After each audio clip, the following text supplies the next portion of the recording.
नमस्कार दोस्तों आज मेरे पास है 12 वोल्ट 3 एम्पियर का एडाप्टर जो कि ये पूरी तरह से डेड है। तो दोस्तों आज की इस वीडियो में इसको हम रिपेयर करने वाले हैं। अगर इस वीडियो को आप देख लेते हैं तो अगर इस तरह का आपके पास भी कोई एडाप्टर या ऐसा नहीं कि 3 एम्पियर हो, आपके पास 1 एम्पियर 2 एम्पियर कुछ भी हो सकता है, तो बस लॉजिक सबका एक होता है, सबका ठीक एक होता है।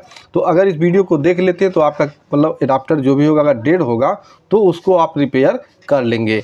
तो दोस्तों यहाँ पे देखिए, सबसे पहले मैं आपको चेक करके यहाँ दिखा देता हूँ। सबसे पहले यहाँ देखिए हमारा जो एडाप्टर है यहाँ 12 वोल्ट और 3000 मिली एम्पियर यानी ये 3 एम्पियर का हमारा एडाप्टर है। ठीक है, तो आइए सबसे पहले इसे चेक करने के लिए, चूँकि इसमें कोई इंडिकेटर तो है नहीं कि यहाँ जल जाएगा, तो इसके लिए हमें क्या है मल्टीमीटर लेके और मल्टीमीटर में यहाँ पे हमको आउटपुट वोल्टेज चेक करना होगा। तो मल्टीमीटर हम DC 20 वोल्ट पे रख लेते हैं और यहाँ बाहर वाला इसका माइनस होता है और बीच वाला यहाँ पे प्लस होता है। देख सकते हैं कोई भी सप्लाई यहाँ पे नहीं आ रही है, मतलब 0 वोल्ट पूरी तरह से ये हमारा डेड है। ठीक है, तो अब यहाँ इसको क्या है सबसे पहले खोलना है। तो इसमें कोई स्क्रू भी हमारा नहीं लगा है, तो इसको यहाँ लॉक सिस्टम है, आपको ठोक ठाक के इसको खोलना पड़ेगा।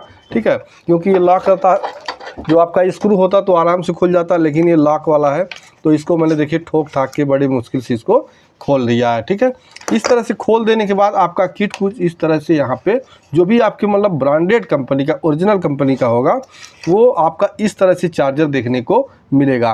लेकिन अगर कोई सस्ता चार्जर होगा तो आपका इतना बड़ा इतना ज़्यादा सामान उसमें देखने को नहीं मिलेगा। ठीक है, इसके बाद यहाँ से हम इसे कर लेते हैं ओपन इस तरह से।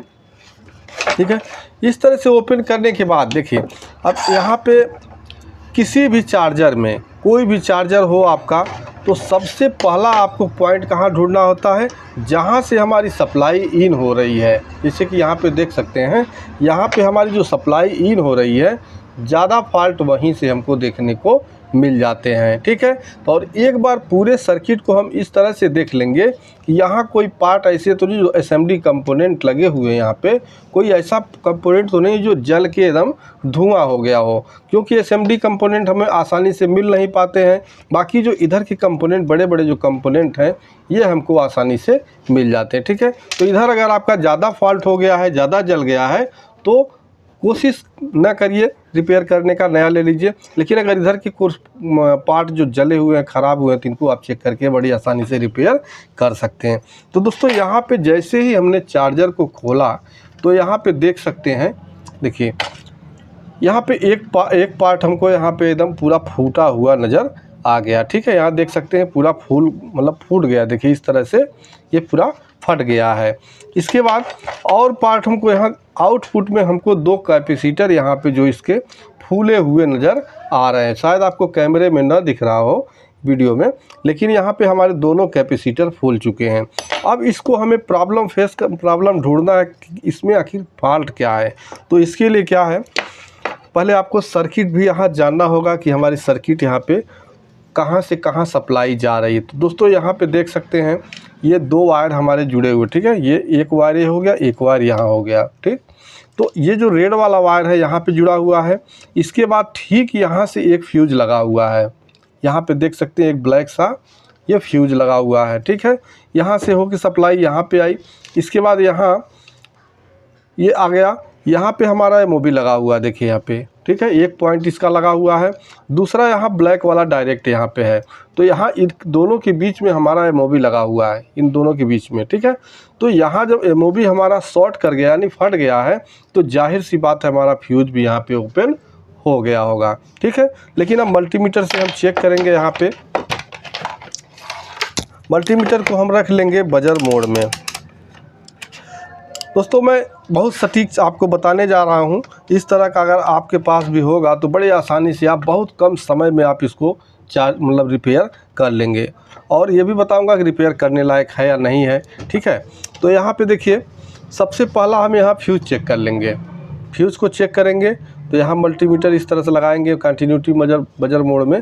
तो यहाँ देखिए कोई बीप हमको नहीं मिल रहा है, कोई रीडिंग नहीं मिल रहा है, जबकि यहाँ पे हमको बीप मिलना चाहिए इस फ्यूज़ पे। ठीक है, तो बीप नहीं मिल रहा, इसका मतलब फ्यूज़ हमारा ओपन है। अब यहाँ जो हमारा MOB लगा हुआ है, इस MOB को हम चेक कर लेंगे एक बार। तो यहाँ देख सकते हैं कोई रीडिंग नहीं दे रहा है। ठीक है, कोई रीडिंग नहीं दे रहा है, इसका मतलब ये नहीं कि ये ख़राब नहीं है भाई, ये तो बाहर से ही फट गया है। तो इसका मतलब ये पूरा ख़राब है। जब ये ख़राब हुआ तभी हमारा फ्यूज उड़ा है, ठीक है। तो सबसे पहले एमओबी को यहाँ से निकाल के हम बाहर कर देते हैं।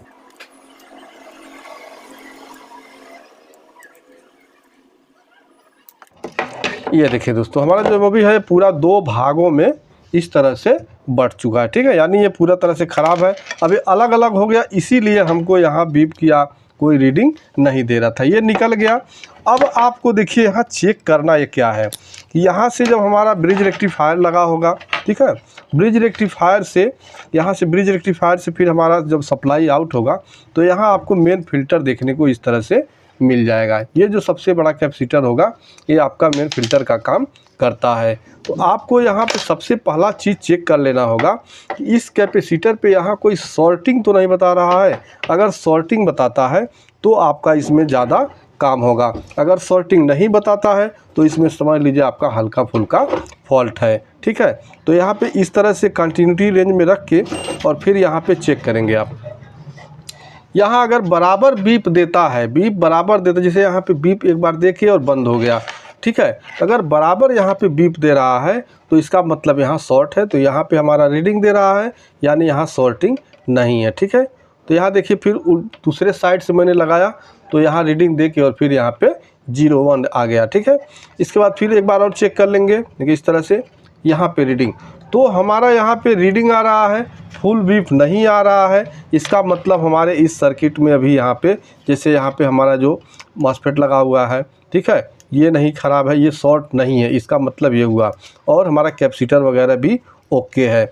तो हमको क्या करना है, अब यहाँ पे देखिए हमारे पास एमओबी भी नहीं, आपके पास अगर नहीं है तो कोई बात नहीं, अगर है तो आप जो नंबर लगा हो सेम नंबर का आप लगा सकते हैं, नहीं है तो आपको इसको निकाल देना है, ठीक है। निकाल देने से ऐसा नहीं है कि आपका चलेगा नहीं, बिल्कुल चलेगा। बस यही होगा कि जब फिर कभी हाई वोल्टेज इसको मिलेगा तो ये आपका एमओबी शॉर्ट नहीं होगा और इसके बाद कुछ और ख़राब हो सकता है, या ऐसा भी हो सकता है फ्यूज आपका हल्का होगा, फ्यूज उड़ जाएगा, बाकी सर्किट बच जाएगा। अब यहाँ पे फ्यूज अगर इस तरह का देखिए ब्लैक सा यहाँ फ्यूज लगा हुआ है, अगर ये फ्यूज आपको नहीं मिलता है तो आपको क्या करना है, यहाँ पे एक छोटा सा जंपर यहाँ पे एक सिंगल वायर का कर देना है। यानी कि यहाँ आपको देख लेना है कि आपका जो यहाँ फ्यूज लगा हुआ है 2 एम्पियर लगा है या 3 एम्पियर लगा है, उसी हिसाब से आपको यहाँ पे एक वायर पतला सा यहाँ पे जोड़ देना होगा। जैसे कि देखिए मैंने यहाँ एक वायर लिया है, इस तरह का वायर, ठीक है। इसमें से एक वायर हम लेंगे, ठीक है, एक वायर लेंगे और एक वायर को हम यहाँ फ्यूज पे इस तरह से जोड़ देंगे।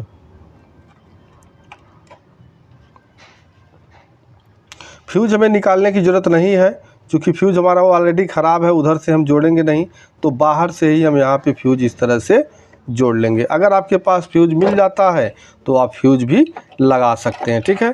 तो यहाँ देखिए मैंने इसको यहाँ लगा दिया, हमारे पास एमओबी भी नहीं है, मैंने फ्यूज लगा दिया।